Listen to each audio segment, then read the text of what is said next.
Welcome everyone to GPL 357, and sadly it is the nature of Latrobe, our club, that we form great friendships and camaraderie amongst our membership. And this week we lost a GPL player from the All-Night Chemists suddenly.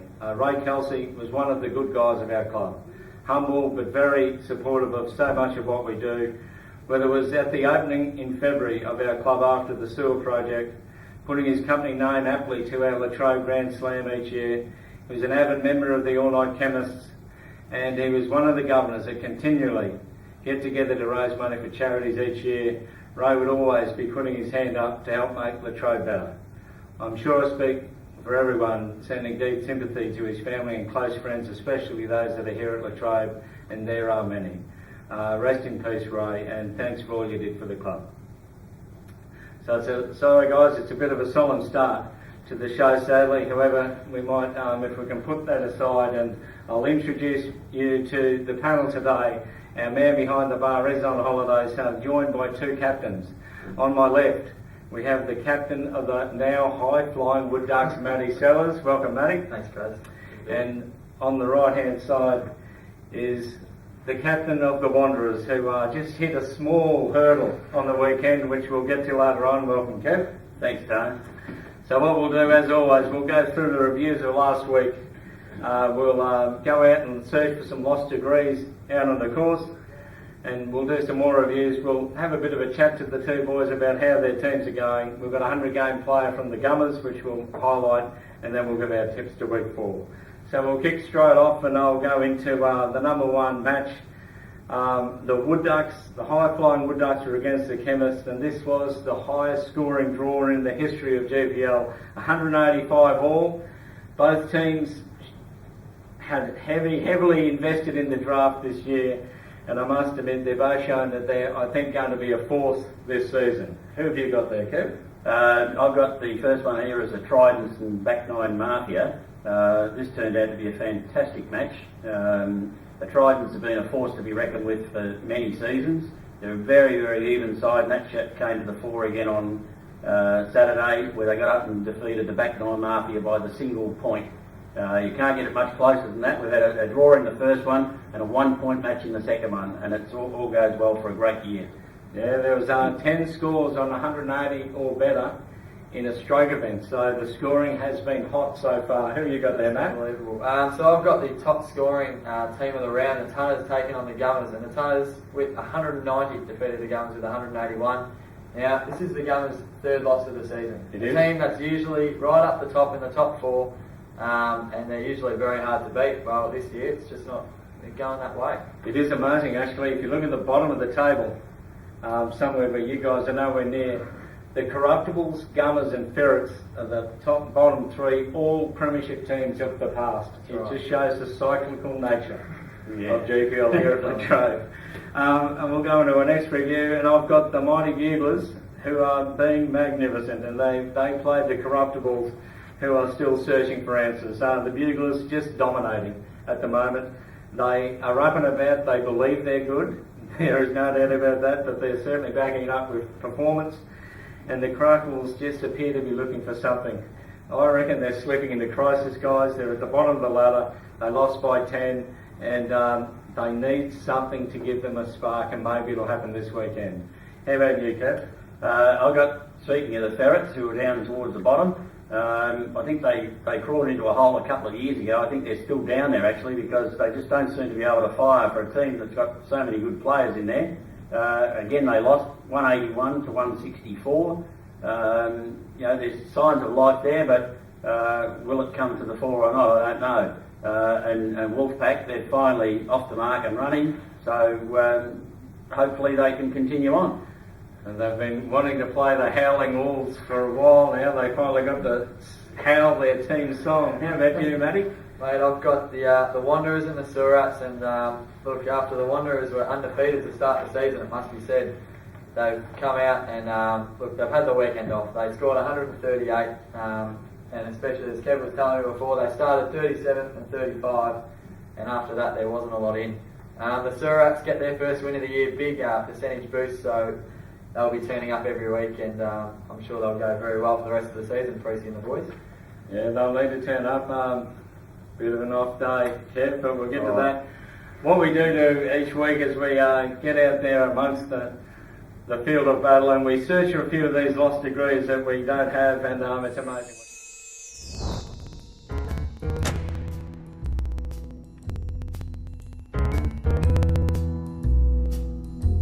Well, under the shade of the H, we've got the captain of the Ferrets out here, the big inspirational email. Is it working, you think, Dave? Well, it's not working for me yet, Kraz, but Pete's going all right. The old 2013 Charles Latrobe medalist. Yep, and I'm sure the other boys are going just fine, and I'm going to fight back just in a matter of minutes. I can't tell you enough that the Ferrets need a win.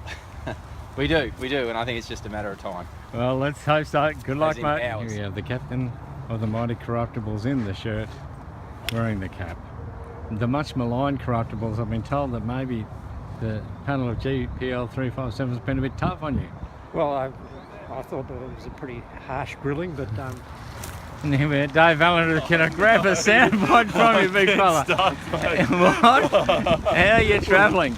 Bugler's taking the big Corruptibles down. How are we looking, big fella? Okay. All right, Okay. good stuff. Thanks for jumping out of the bushes at me too. I mate. know. It's the scenes of one of the greatest group rounds I've ever seen. Boys, come on in. Am I seeing what I'm believing? 1 under, Jamie? Correct. Subpar, Correct. first time ever?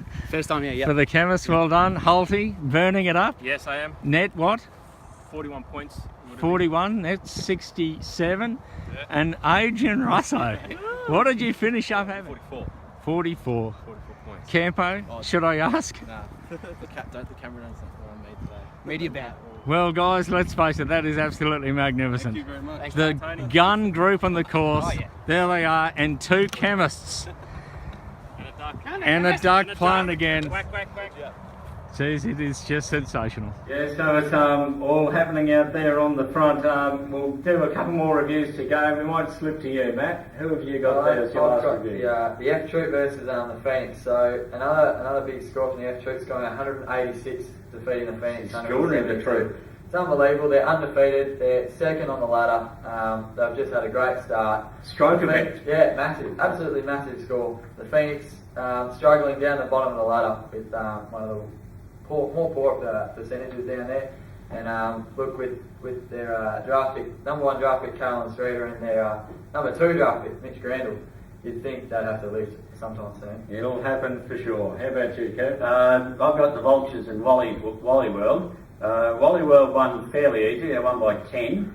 But the Vultures are showing a few signs of coming back. They're the second highest scoring team this year so far, but they've lost 2 games. So you know, they're underway. They're firing, but they're just striking the wrong team on the wrong day. Wally World, they haven't lost a game. They're on top of the table and they're absolutely flying at the moment. So keep it up, Wally World, and good luck for the rest of the year. It is amazing. The Vultures are back 9 Mafia. Both lost 2 and won 1, but are both right up the top in the scoring.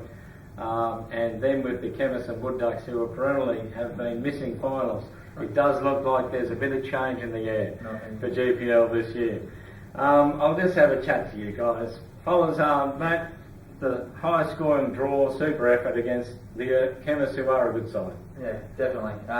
Look, I think it was a bit of a grudge match with Jamie Bain and Adrian Russo, and they turned up and They went hard early. 44 and 40 on the score sheet, and it didn't look good. But Michael Holt, playing in the same group, playing inspired. He emailed me on Wednesday night and said, "I'm not having worse than 40 points."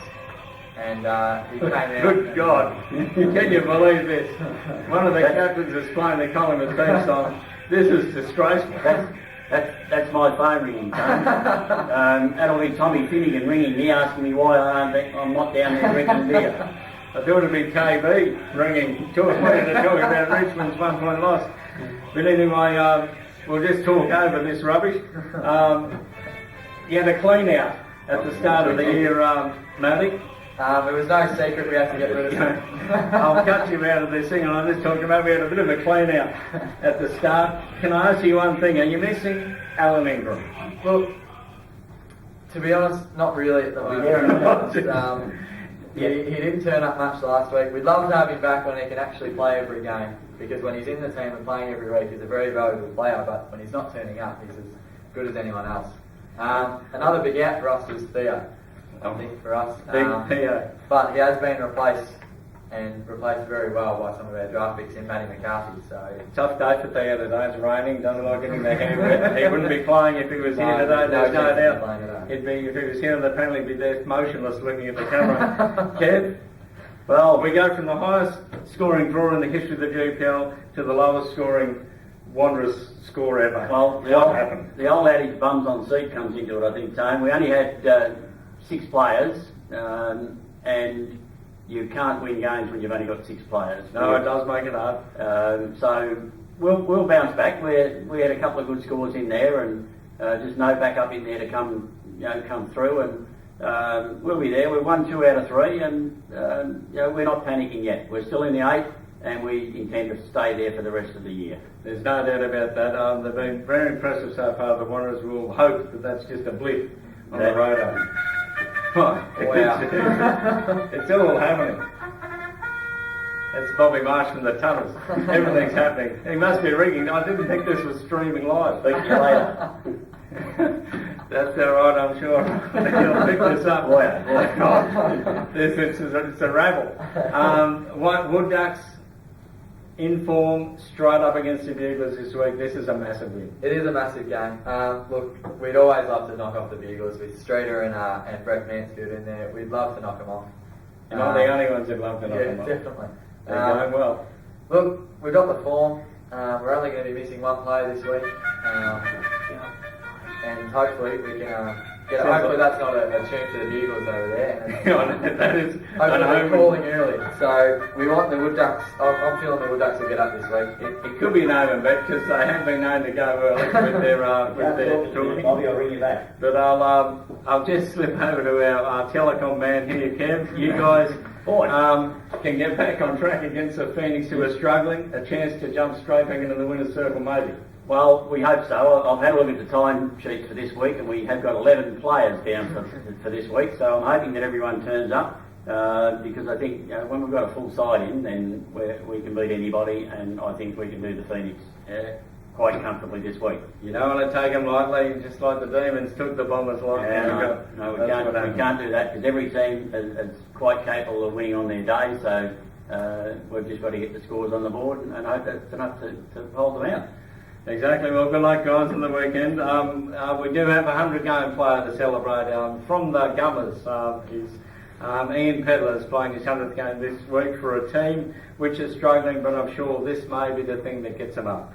He was part of their 2012 Premiership side and also part of their team survivor.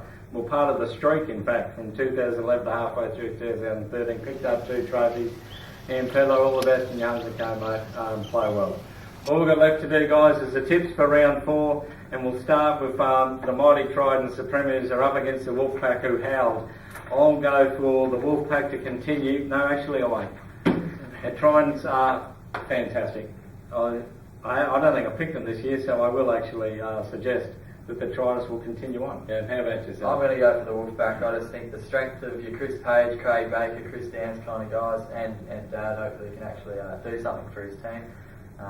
That's not calling him out or anything there. I think the Wolfpack will actually get up there. If that's not calling him out, how actually do you call him out? Right, the back 9 Murphy versus Gummers. I'm on the Gummers just to lift for Ian's 100. Kev? Yeah, well, how can you not tip the Gummers? I know they might be down the bottom of the ladder, but their side has been well up there every year. They've had a bit of a glitch to the start of this season, but I'm tipping that they'll bounce back this week. Right, the Ferrets up against the Sewer Rats. The Ferrets need a win. I'm going to go for the Ferrets. I think the Sewer Rats might have the Lilo out after last week's easy percentage win over you guys, and I think they might take him a bit lightly. Yeah, well, I'm going against you, Tone. I'm going to go for the Sewer Rats. Anybody that can beat the Wanderers by that much has got to be a good side, so how can I tip against them? True. I think the Sewer Rats, they got their first win of the season, so they'll just keep on going strong. They did. Tunners versus Wallyworld, the Premiers versus the team that CUB want to win this thing. I'm going to go for the Tunners just because it'll be a big night. Well, I'm going for the Tunners as well, Tone, because they've started off the same vein. They haven't started the season too well, but they're too good a team to keep down, so I'm going with the Tunners. I'll go for Wallyworld to just keep going on the undefeated streak. Yeah, I must admit they're a good side, the volleyball, very good side. Wanderers versus the Phoenix, surely you'll bounce back. Without a doubt, Tone. Goes without saying that I'm going for the Wanderers. I think we'll have a full complement of players this week, and you'll see the real team here this week. I think this will be a very close match. I think it'll be very high scoring, but I think the Phoenix will just add their second win of the year to just push themselves up the ladder a little bit. It wouldn't surprise me at all. Vultures against the Chemists, two monster scoring sides now. It's a tough one. I might just a little bit of emotion in the Chemists this weekend. I reckon I might get them over the line. Yeah, I'm going to go for your night Chemists. I think they'll play for Ray, and hopefully they'll come out on top for him. Yeah, definitely. I'll go for the all-night Chemists as well. I think all the boys will be definitely looking to produce a good score. Jamie Bain and Adrian both in very good form, and Tim Soko won't stop talking about it. So correct. I'll win. He certainly won't. Last two, F Troop against the Corruptibles. Well, the Troop are in fine form. I can't go past them, and the Corruptibles need to find something. Is it coming, guys? No, I'm afraid I can't go with them. I think they've got too many players that are just a bit out of form, and for me, the F Troop look too strong. Yeah, I think F Troop will get up and match volleyball with their undefeated start to the season. And finally, the Ducks against the Buglers. This would have to be one of the big games of the round. Wood Ducks versus Buglers. I'm going to go to the Buglers. I don't know why. I just they seem relentless. I'd love to see you prove me wrong. Are you going to? We definitely will. We're only missing one player, and the Wood Ducks, we're usually pretty good when we've still got 3 or 4 out. When we've got a full team, we are almost unstoppable. So I'm going to tip the Ducks, and comfortably. Kev, is that far and over? I'm going to go for the Wood Ducks. I play with Russ Healy every week. He's changed his shift at work to get here to play this game. And after a disappointment last week of not putting a card in, I'm sure he'll fire back this week and help the boys out, and that'll get them up over the line. 2014 number 1 draft pick. He's been the best number 1 draft pick so far in the 9 years of the GPL. So thank you very much, guys, for coming along. A bit of a sad tone to it, but thanks for turning up, and good luck on the weekend. And do ever remember, if you want to win this thing, you need to turn up and play well. This has been Latrobe GPL 357, and we'll see you on the weekend.